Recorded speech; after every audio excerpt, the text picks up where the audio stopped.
Ladies and gentlemen, welcome back to the analysis of YOLENO TV. I hope you're well. From whenever you're watching this channel, I'm telling you things are continuing to boil nicely.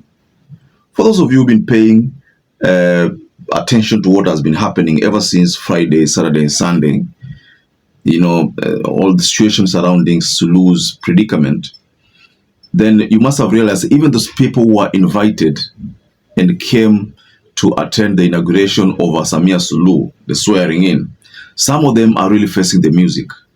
Talking about some of them facing the music, let's head over to Zambia. And our focus is on Hichilema. That's the president of Zambia right now. You've probably heard about a situation where the Zambia president was stoned. You've heard about that. Maybe allow me to take you through these couple of videos first before we continue with this analysis.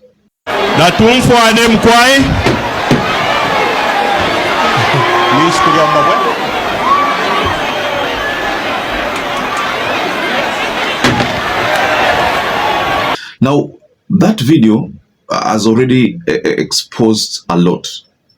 There's something about that video which I want us to look at. But let's also look at what really happened. Why did these people attack President Hichilema?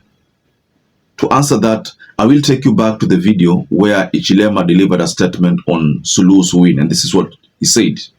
The Gen Zs, the only way we can take care of them is to send them to school, give them skills, give them opportunities for jobs, for business, and indeed others. Madam President, once more, congratulations, and we wish you well as you lead all the Tanzanians, including those who didn't vote for you. Find space, find systems to reach out to them. But you have our best wishes, and we look forward to cooperating with you. We in Zambia are doing a lot of work together with Tanzania.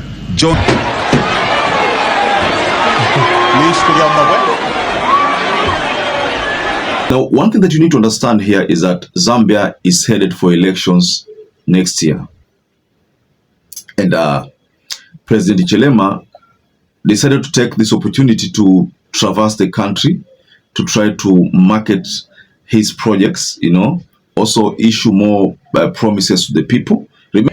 Varia who wanted to disturb us in Chungola, yesterday I hear they are planning to disturb the polling station Ninshi. When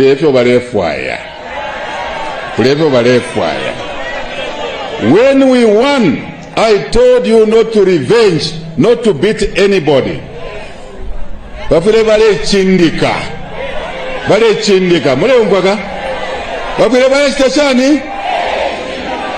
We protected them because you would have nailed them. You could have nailed them.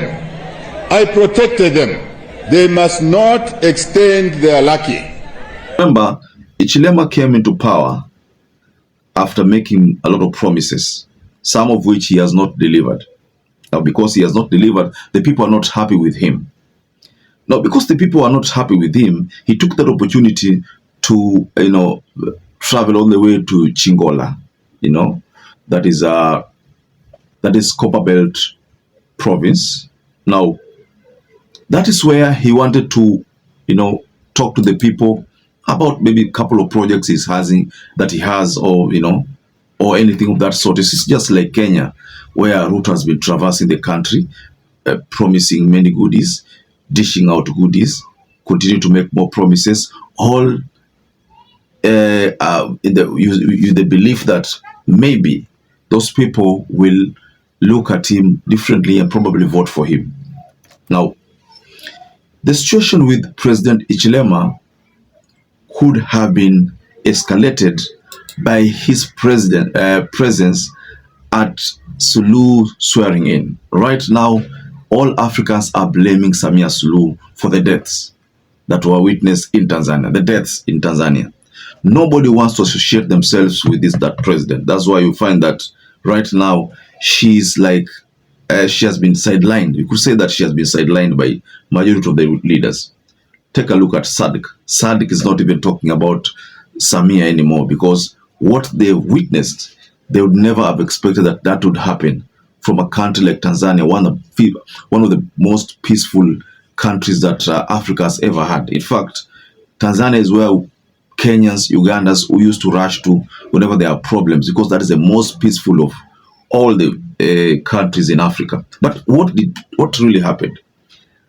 That is still baffling people like South African President Cyril Ramaphosa. And I'm going to do some video on Cyril Ramaphosa. There's something about his response to what the Vice President of Tanzania said yesterday. So there's a separate video for that. But the focus here is Hichilema, the president of Zambia, could have made a mistake when he praised Samia Suluhu's win. He called it a deserving win.